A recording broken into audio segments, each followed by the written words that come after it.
平心而論，人生一世最輕鬆自在嘅階段，真係得小年同老年。細路仔時代有父母撐腰，有屋企兜底，唔使憂柴米油鹽，唔使擔心生活風雨，日日開開心心長大，自由自在，冇牽冇掛。等到年紀老邁，仔女都長大成才，身上嘅重擔慢慢卸低，熬過大半世風風雨雨，終於可以放慢腳步，安安穩穩嘆下清福，自在度日。唯獨係夾喺中間嘅中年男人最係唔容易。表面睇落係一家之主，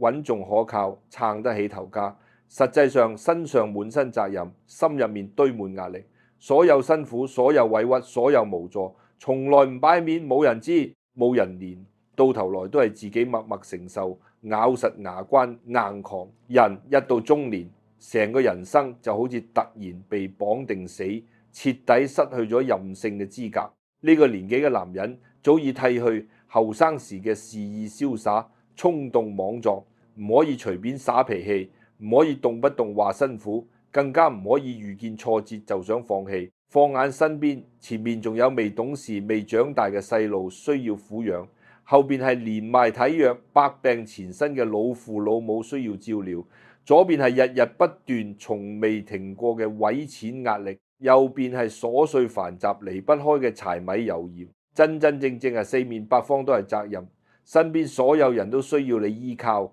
需要你撐起，唯獨得自己冇人依靠，冇人體諒，冇人心疼，所有委屈同疲累只可以自己默默承受。好多人淨係睇到中年男人表面嘅從容穩重，做事踏實，撐得起頭家，覺得呢個年紀嘅人有經驗、有積累、有定力，日子應該越過越順，越來越輕鬆。其實根本唔係咁。中年男人嘅難從來都唔擺喺面上，唔講喺嘴邊，唔展露喺人前。我哋呢班中年老男人早已經練就一身硬本，識得掩飾情緒，識得隱藏疲憊，識得獨自狂事，外人面前永遠笑口盈盈，淡定從容，好似萬事冇問題，乜都頂得住。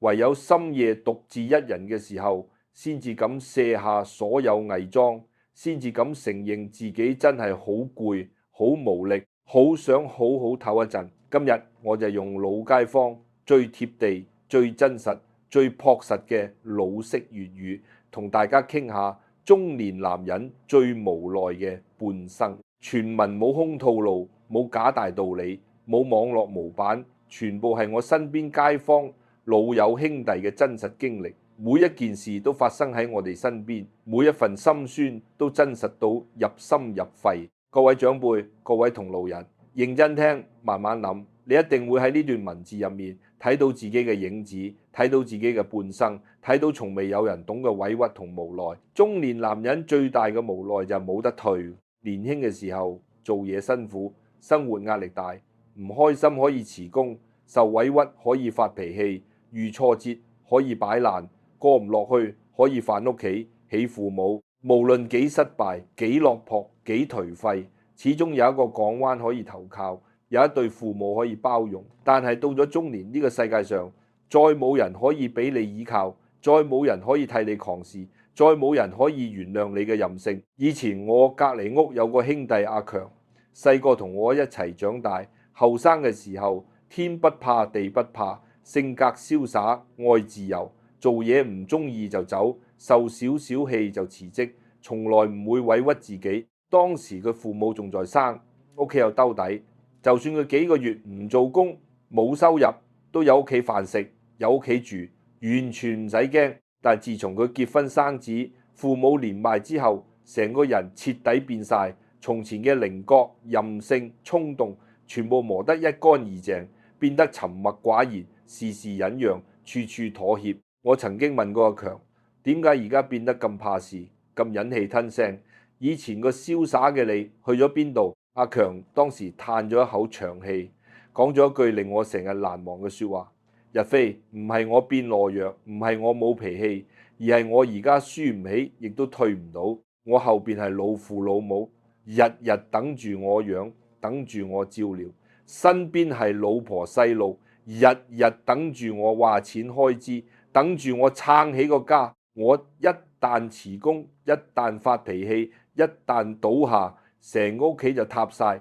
冇人頂我個位，冇人替我扛呢份責任。呢句說話道盡咗所有中年男人嘅心酸。中年之後，你就唔再係你自己，你係仔女嘅靠山，係父母嘅寄託，係老婆嘅依靠，係成個家庭嘅頂梁柱。你嘅身體、你嘅時間、你嘅情緒、你嘅人生，從此不再屬於自己，全部屬於成個屋企。年輕嘅時候，我哋為自己而活；中年之後，我哋淨係可以為家人而活。自己嘅喜怒哀樂、辛苦疲累，通通要擺喺最後，甚至直接忽略。好多人話中年男人最冷漠、最寡言、最唔中意傾偈。其實唔係我哋變得冷血、變得無情，而係我哋已經冇力氣訴苦，冇人可以傾訴，冇資格嬲。細路唔識你嘅壓力，長輩唔想你擔心，朋友各有各嘅難，外人唔會真心體諒。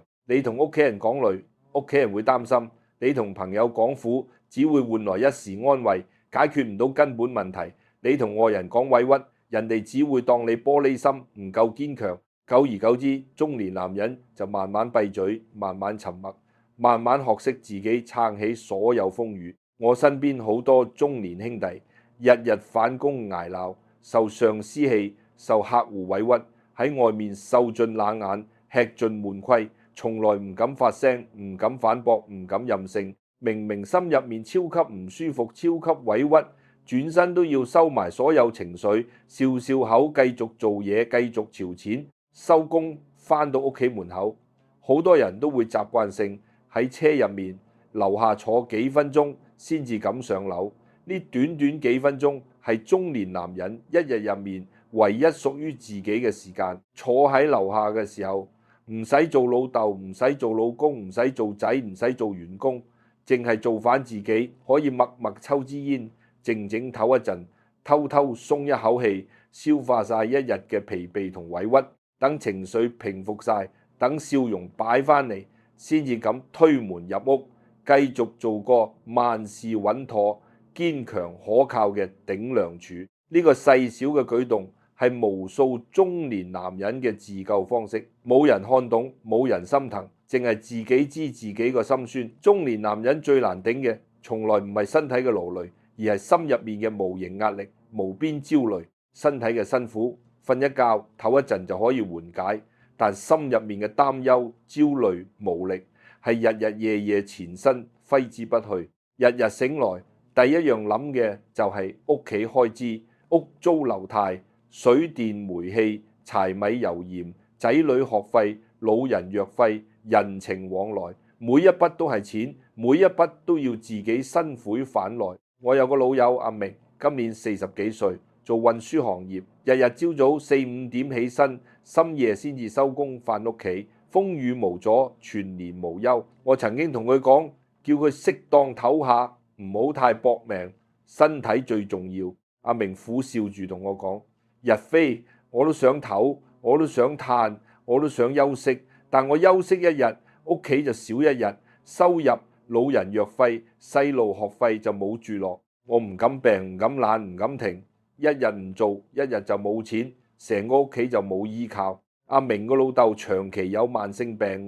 需要長期食藥，定期覆診，每月藥費就係一筆唔細嘅開支。個仔讀緊中學，學費、補習費、生活費樣樣都要錢。屋企仲有樓貸要供，月月準時要還。成個屋企所有開支、所有重擔，全部壓喺阿明一個人肩上。有一次落大雨，路面濕滑，阿明開車整親，手腳擦損，腰骨扭傷，成個人痛到直唔起腰。但佢冇休息，冇停工，包紮完傷口，第二日照樣出車做工。我當時好唔理解，勸佢養好傷先再做嘢，唔好拿身體搏錢。阿明同我講咗一句好心酸嘅話：我唔係唔知痛，唔係唔想養傷，係我冇得停。我停低，邊個幫我供樓？邊個幫我俾藥費？邊個養大我個仔？中年男人嘅傷只可以自己忍、自己養、自己扛，冇人替我分擔半分。當下我聽到成個人鼻酸眼紅，徹底明白中年男人嘅無奈。年輕人受傷可以安心休養，有人照料；老人家受傷可以放心休息，有人侍候。唯獨中年男人受傷都要硬撐，病咗都要頂住，累極都要繼續。身體再痛，心再攰，壓力再大，都要咬實牙關死撐。因為你好清楚，你一旦倒下，成個屋企就亂晒，就塌晒。仲有好多人唔明白點解中年男人越來越唔中意社交，越來越唔愛出街，越來越沉默寡言。其實唔係我哋變得孤僻，變得冷漠，而係我哋冇時間、冇精力、冇心情應酬。以前後生成日約朋友飲酒、聚會、吹水、消遣、夜夜笙歌，自由自在。而家中年，所有無謂社交、無謂應酬、無謂消遣，通通都捨棄。唔係唔想，係唔配。每一次聚會，每一次應酬，都需要時間、金錢、精力。中年男人最缺嘅就係呢三樣嘢：時間要留俾幾錢養家，精力要留俾工作打拼，金錢要留俾屋企開支。老人細路對於我哋嚟講，能夠準時收工返屋企，陪下家人，靜靜唞一陣，已經係最大嘅奢侈。所謂嘅娛樂，所謂嘅消遣，所謂嘅人情應酬，能夠推就推，能夠免就免，唔係冷淡，係現實，迫不得已。而且中年之後先至徹底看透人情冷暖。以前覺得朋友多、人脈廣、社交多就好威，就有本事，而家先至明白真正嘅人情、真正嘅依靠，從來唔係酒肉朋友，唔係表面社交，而係自己嘅實力、自己嘅能力、自己嘅底氣。你有價值嘅時候，身邊全部係朋友；你落魄嘅時候，身邊淨係冷眼同疏遠。中年男人已經過咗靠社交撐面子嘅年紀，而家我哋最真實嘅諗法就係默默賺錢、默默狂事、默默守好個家，其他一切浮華虛名都睇得好淡、好通透。中年男人仲有一個最心酸嘅特點，越來越唔敢使錢，越來越識得慳，越來越委屈自己。年輕嘅時候賺多少使多少，唔使諗將來，唔使休積蓄，中意就買，想要就消費，對自己從來唔捨得苛刻。而家中年，每一分錢都計較，每一分開支都謹慎，對家人從來唔捨得慳，對自己卻極之刻薄。我身邊幾乎所有中年兄弟都係同一個樣，俾老人使錢從來唔手軟，俾老婆細路使錢從來唔猶豫，自己買衫食飯消費處處慳，樣樣省。衫可以住幾年唔換，鞋可以爛咗先買，飯可以食最平嘅消費可以全部取消，寧願自己委屈，自己捱苦，自己節儉，都唔想家人受半分委屈，過半分苦日子。有一次同阿強去街市買嘢，佢幫個女買零食，幫老母買補品，幫老婆買新鮮海鮮，出手大方，從來唔計較。到最後行到麵檔，自己淨係買咗包最平嘅即食麵，話留返夜晚宵夜。我問佢點解對自己咁孤寒，阿強講咗一句好戳心嘅話：我辛苦攢錢就係想家人過好啲，唔使捱我從前嘅苦。我自己粗生粗養慣咗，食得着得就得，冇所謂。但老人細路唔一樣，佢哋係我嘅底氣，我嘅寄託，我唔可以委屈佢哋。呢句説話講出咗所有中年男人嘅心聲。我哋呢班人早已經將自己嘅慾望、自己嘅享受、自己嘅快樂，通通壓到最低。人生最大嘅滿足已經唔係自己吃得好、住得好、玩得好，而係老人身體健康、細路平安長大、家庭和睦安穩、屋企順順利利。只要家人安好，自己再苦再累、再委屈、再節儉，都覺得值得，都覺得心甘情願。好多外人唔理解，覺得中年男人變得小氣、變得吝嗇、變得冇情趣。其實根本唔係，我哋唔係小氣，係肩上責任太重，壓力太大，每一分血汗錢都來之不易，唔敢隨便揮霍，唔敢浪費半分。呢啲錢係老人嘅養老錢，係細路嘅讀書錢，係屋企嘅救命錢，容不得半分奢侈，半分大意。中年男人最驚嘅3件事講出嚟，每一件都戳中人心。一驚老人生病，二驚細路出事，三驚自己冇錢。人到中年先至明白，平安先係最大嘅財富，健康先係最大嘅福氣。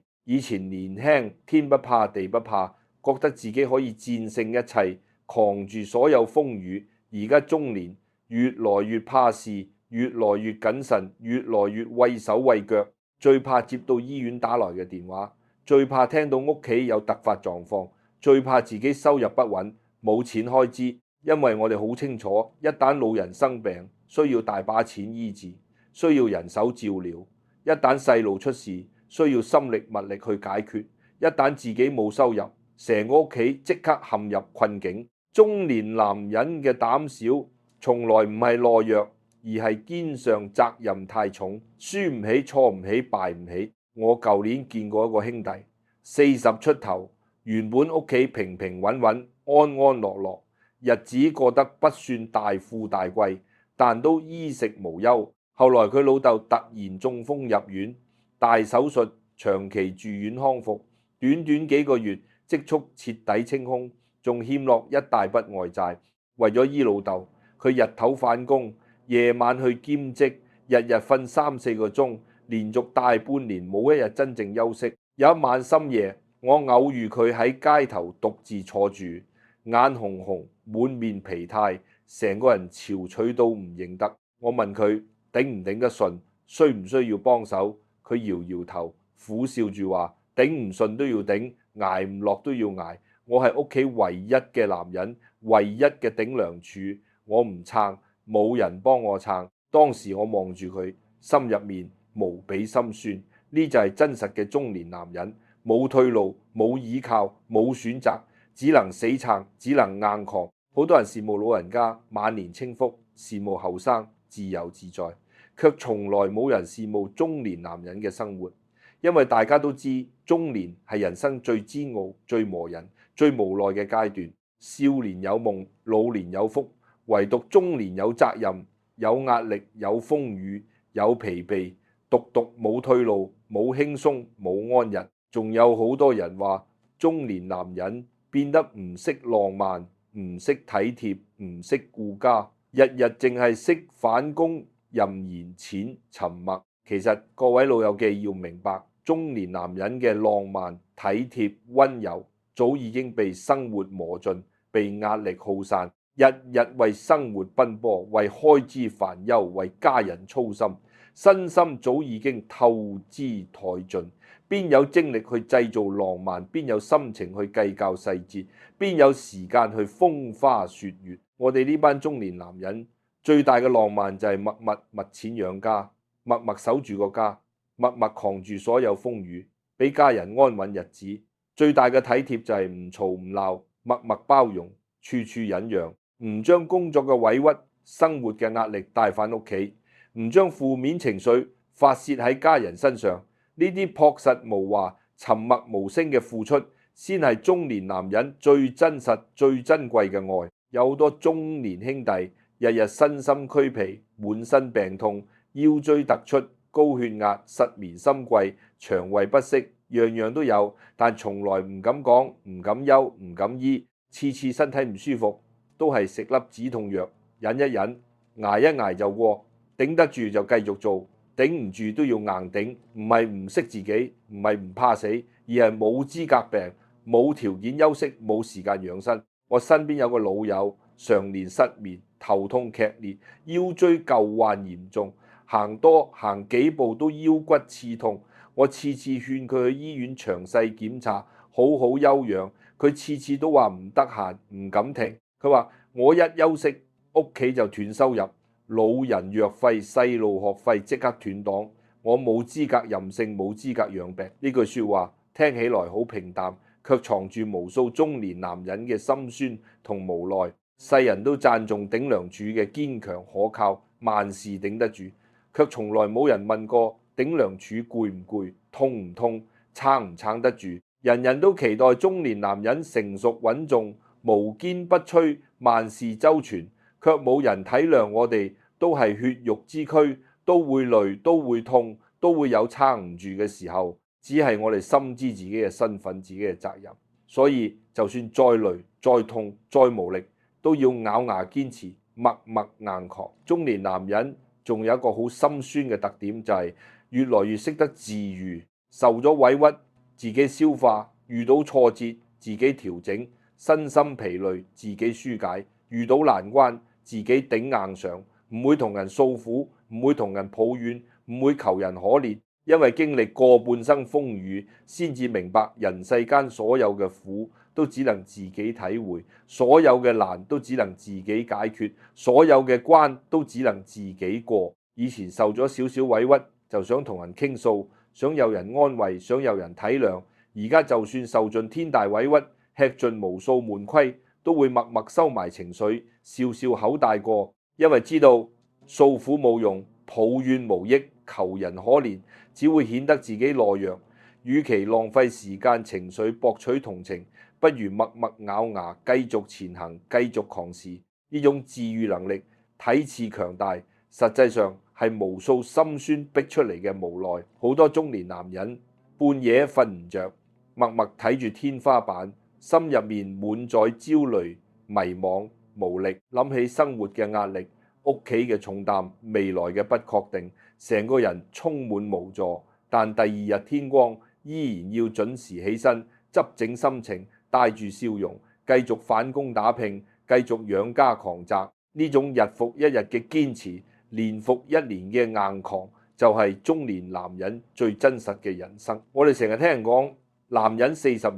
立，50知天命。其實中年之後，先至真正看透天命，看透人生，明白人生唔可能萬事如意，生活唔可能一帆風順，日子一定有風雨波折。明白做人唔可以任性，做事唔可以衝動，處事要學會包容忍讓。明白所謂嘅成熟，就係收起脾氣，扛住責任，吞低委屈，默默前行。中年男人嘅半生係最辛苦、最磨人、最無私嘅半生。前半生為自己闖蕩，為自己活躍；後半生為家人付出，為家庭犧牲，將最好嘅青春、最好嘅精力、最好嘅時光，全部奉獻俾屋企，奉獻俾家人，自己淨係留低一身疲憊、滿身傷痕、一臉滄桑。但各位中年老友記，各位同路人，我今日都想同大家講一句真心話，你哋真係好叻，真係好值得敬佩。你哋冇背景、冇依靠、冇退路，憑住自己雙手、自己毅力、自己堅強，撐起成個家，養大細路，孝敬老人，守住家庭安穩。呢份默默付出、無聲堅持、咬牙硬扛，已經係普通人最大嘅本事、最珍貴嘅品格。世人只會睇你嘅結果，睇你嘅成就，睇你嘅條件，冇人會睇你一路嘅辛苦、一路嘅煎熬、一路嘅堅持。但你自己要懂體諒自己，懂珍惜自己，懂寬容自己。你已經盡晒全力，做到最好，頂得最盡，唔需要過度苛責自己，唔需要過度委屈自己，唔需要因為暫時嘅困境否定自己。上有老下有小嘅年紀，冇人幫你分擔風雨，你就自己做風，自己做雨。冇人替你扛住壓力，你就自己咬牙，自己堅持。呢段最難嘅中年歲月，雖然辛苦，雖然煎熬，雖然無奈，但都係暫時嘅。風雨過後必有晴天，熬過低谷必有回甘。你今日所有嘅付出，所有嘅堅持，所有嘅硬扛，將來都會變成福氣，變成安穩，變成晚年嘅回報。好多中年男人日日硬撐，日日死扛，慢慢忘記咗點樣愛自己，點樣識自己。我想話大家知，扛責任唔等於要透支自己，顧家人唔等於要委屈自己。適當嘅時候都要學識放鬆，學識休息，學識體諒自己。身體係革命嘅本錢，喺屋企最大嘅財富。你好好愛自己，好好保重身體，先至可以長長久久守住家人，守住家庭，守住安穩。中年呢段路風雨兼程，滿載磨難，冇人陪伴，冇人心疼，冇人退路。但係請你一定要記住，所有嘅辛苦都唔白費，所有嘅堅持都有回報，所有嘅硬扛都有意義。你撐起嘅唔單止係一個屋企，仲係一家人嘅希望，一家人嘅未來，一家人嘅安樂。願世間每一個默默硬扛、無聲付出嘅中年男人，都可以被歲月溫柔以待，被家人體諒珍惜，被生活善待寬容。願你哋熬過半生風雨，晚年皆係順遂安穩，扛盡半生壓力，餘生皆係平安喜樂。願所有中年男人身上少啲疲憊，心入面少啲焦慮，生活少啲波折，一生努力不被辜負，一生堅持皆有回甘，上能盡孝，下能護幼，日子順遂，餘生安穩。